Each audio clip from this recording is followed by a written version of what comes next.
ఇలా ఈరోజు కూడా మన గుంటూరు మిర్చి మార్కెట్ యార్డ్లో అయితే సేల్స్లు ఇవన్నీ బాగానే జరుగుతున్నాయి ఏదేమైనా కానీ. కాకపోతే కొద్దిగా గురువారం కదా కొద్ది స్లో మూవ్మెంట్ అనిపించింది. ఇవాళ దిగుమతులు వచ్చేసరికి అయితే 93,000 బస్తాలు రావడం జరిగింది మిర్చి యార్డ్కి. 93,000 అంటే ఇవాళ గురువారం లెక్క 1,00,000 పైన రావాలి, కానీ 93,000 రావడం జరిగింది. మార్కెట్ సేల్స్ అరవిడిగా తిరుగుతున్నారు, కానీ కొంచెం స్లో అనిపిస్తుంది ఏదైనా కానీ. కొన్ని రకాలు బాగా స్లోగా ఉన్నాయి. ఏ క్వాలిటీ ఎలా జరిగింది వాటి ధరల వివరాలు అంతా మీకు పెద్ద వీడియోలో ఆల్రెడీ అప్లోడ్ చేశాను, చూసి తెలుసుకోండి అన్న. ఇవాళ డేట్ వచ్చేసరికి అయితే మార్చి నెల 12, 2026 అనగా గురువారం అనమాట.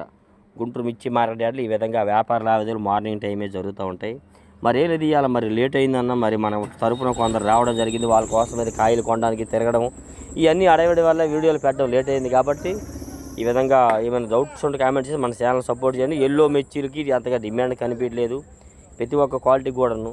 ఆ వివరాలంతా మీకు పెద్ద వీడియోలో అప్లోడ్ చేశానన్న, చూడండి. నచ్చితే లైక్ చేసి మాకు సపోర్ట్ చేసి మీకు తెలిసిన వారికి షేర్ చేయండి ఫ్రెండ్స్. ఓకే.